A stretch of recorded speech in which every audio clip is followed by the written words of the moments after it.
Halo rekan-rekan Value Investor. Kali ini saya kembali lagi dengan seri saham small cap atau second liner dengan kualitas fundamental yang baik. Pada video ini saya akan membahas PT Slamet Sampurna Tbk dengan kode saham SMSM. Saham ini banyak di-request oleh subscriber channel Leo Sumadi dan memang layak untuk dibahas di channel ini karena saham ini sudah terbukti yaitu secara historinya maupun update kinerja terbaru ya kuartal kedua tahun 2021, ternyata kinerjanya konsisten bertumbuh setiap tahunnya dan memberikan profitabilitas yang sangat baik. Nanti saya akan jelaskan lebih lanjut tentang hal ini. Pada video ini saya juga akan membahas sedikit saja tentang profil SMSM, valuasi, dan berapa sih harga wajar saham SMSM. Maka dari itu simak sampai habis video ini, supaya Anda bisa mendapat pencerahan seputar saham SMSM. Tapi sebelumnya, bagi Anda yang belum subscribe, ada baiknya untuk Anda subscribe dulu channel ini sebagai bentuk dukungan Anda terhadap channel Leo Sumadi. Dan perlu saya ingatkan bahwa jangan Anda membeli saham hanya karena Anda menonton video ini. Pastikan Anda sudah mempunyai preferensi yang tepat sesuai dengan profil risiko yang bisa Anda terima. Bagi Anda yang setia menonton channel ini, Anda perhatikan, saya sudah beberapa kali membahas tentang saham-saham yang produknya orientasi ekspor. Mulai dari Wood, IPCC yang berkaitan dengan terminal ekspor, dan yang terakhir saya sudah bahas saham PMMP, ekspor udang. Hal ini karena saya sebenarnya tertarik dengan fakta bahwa salah satu yang menyelamatkan Indonesia dari jurang resesi adalah kinerja ekspor kita yang naik drastis, kinerjanya sangat fantastis di 2 kuartal pada tahun ini. Anda perhatikan secara year on year, kinerja ekspor kita tumbuh 55% dibandingkan tahun yang lalu. Nah, laju geliat ekspor Indonesia ini tentunya ada kaitannya dengan aktivitas bisnis emiten di Bursa Efek Indonesia yang orientasinya ekspor. Nah, salah satu perusahaan itu adalah PT Slamet Sampurna dengan kode saham SMSM. PT Slamet Sampurna didirikan pada tanggal 19 Januari 1976. Perusahaan memproduksi alat-alat perlengkapan, dalam hal ini suku cadang dari berbagai jenis alat-alat mesin pabrik dan juga kendaraan bermotor. Perusahaan memproduksi filter, radiator, oil coolers, condensers, brake pipe, fuel tanks, exhaust system, dan press part. Perusahaan mengandalkan 2 mereknya yang cukup populer, yaitu Sakura untuk produk filter dan ADR untuk produk radiatornya. Kedua produk ini sudah dipasarkan selama 40 tahun dan mayoritas diekspor ke lebih dari 120 negara di dunia ini. Perseroan juga mempunyai bisnis karoseri di bawah anak usaha PT Hidraxel Perkasa. Seperti ini susunan kepemilikan saham SMSM sampai dengan video ini dibuat. PT Adrindo Inti Perkasa menjadi pemegang saham pengendali dengan kepemilikan sebesar 58,13%, lalu publik 41,87%, dan sisanya dipegang oleh direksi dan komisarisnya. Saya sewaktu menganalisa saham ini, iseng-iseng saya searching di internet, saya masukin kata kunci onderdil kendaraan yang paling sering diganti.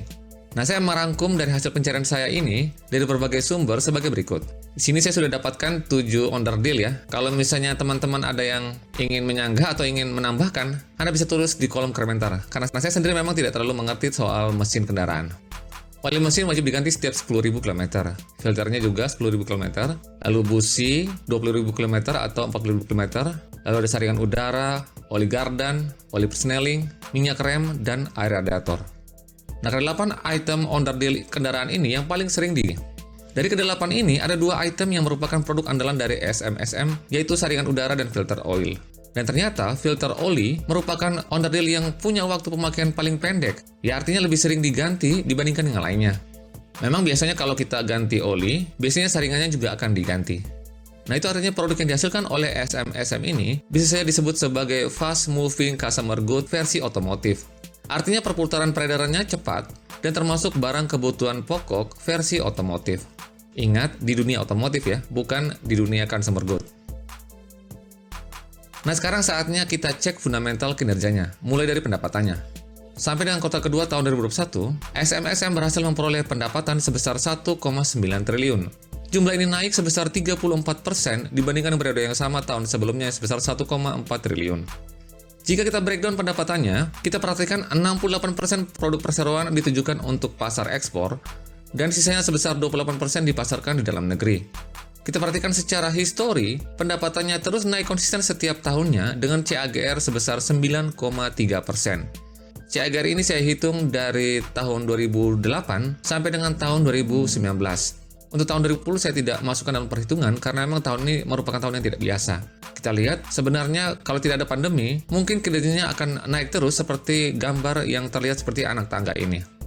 Penurunan pada 2020 juga disebabkan karena beberapa negara tujuan ekspor melakukan lockdown untuk menekan penyebaran COVID-19 sehingga sedikit mengganggu penjualan ekspor perseroan.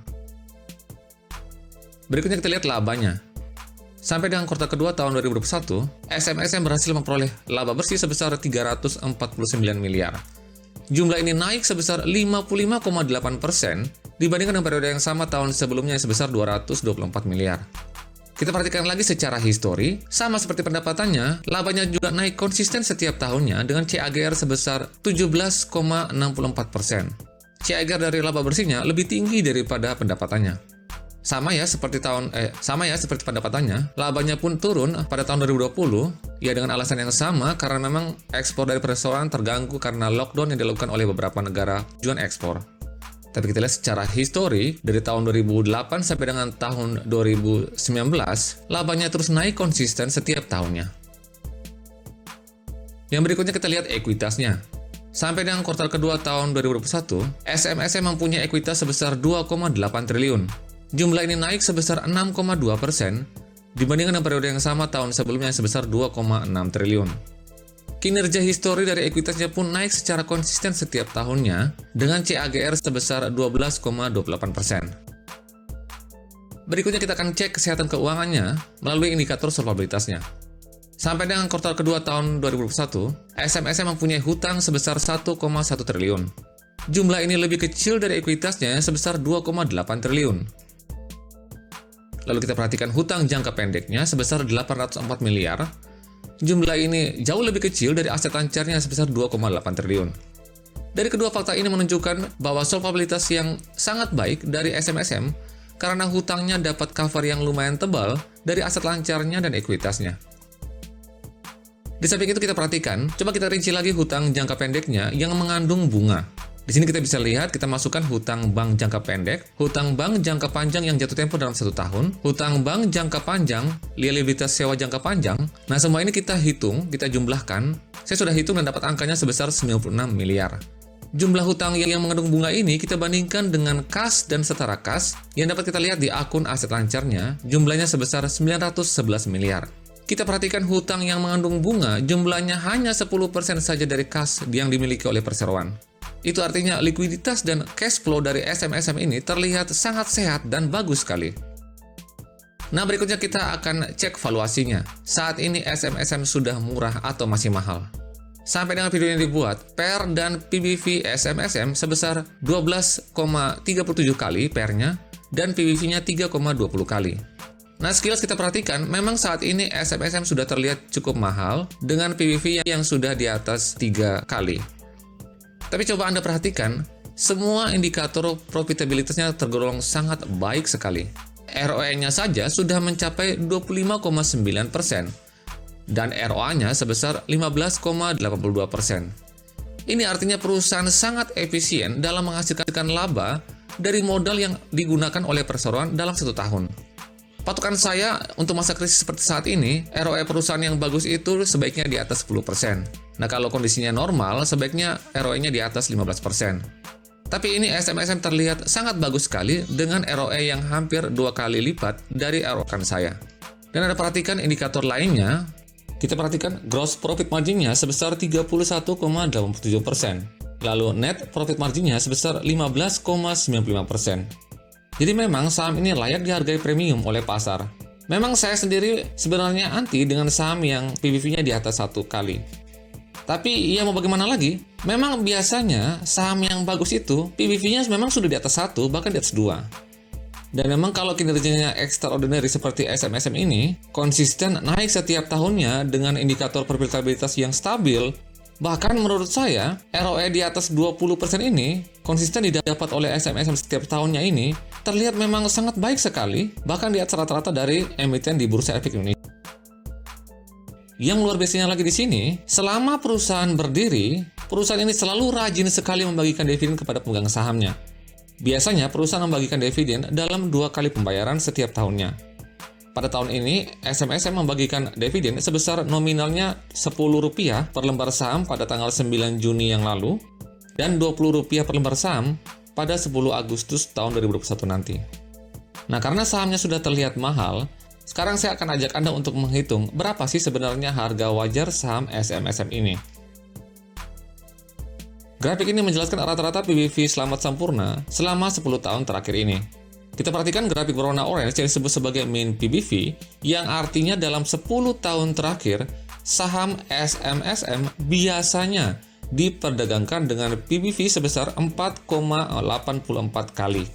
Saat video ini dibuat, PBV SMSM sebesar 3,2 kali. Nah, jika kita yakin suatu saat saham SMSM ini akan kembali ke rata-rata PBV-nya selama 10 tahun terakhir, itu artinya kita bisa hitung harga wajarnya seperti ini. Kita cari dulu book value per share, rumusnya ekuitas dibagi jumlah saham yang beredar. Nah, ekuitas di sini adalah ekuitas yang dapat diatribusikan ke entitas pemilik induk. Kita dapat angkanya Rp422 per lembar saham. Nah, jika Anda malas hitungnya, Anda bisa lihat angka ini di RTA Mobile di bagian key statistik lalu ke earning. Lalu ini PBV Standard Deviation Band-nya 4,84 kali rata-rata PBV-nya selama 10 tahun terakhir. Maka kita bisa dapat harga wajar SMSM harusnya sebesar Rp2.042 per lembar saham. Angka ini didapat dari book value per share dikalikan min PBV-nya. Pada saat video ini dibuat, harga saham Slamet Sampurna SMSM sebesar Rp1.350 per lembar saham. Itu artinya kita punya margin of safety 33,90%. Tapi jika kita kurang yakin suatu saat saham SMSM ini akan kembali ke rata-rata PBV selama 10 tahun, kita bisa turunkan level confidence kita ke -1 standard deviation band-nya, yang angkanya Anda bisa lihat di grafik berwarna hijau ini, 3,72 kali. Maka kita bisa hitung harga wajarnya sama seperti tadi, kita kalikan dengan book value per share-nya, kita dapat harga wajar Slamet Sampurna harusnya sebesar Rp1.644 per lembar saham. Nah, itu artinya kita masih punya margin of safety sebesar 17,90% dari harga saat ini.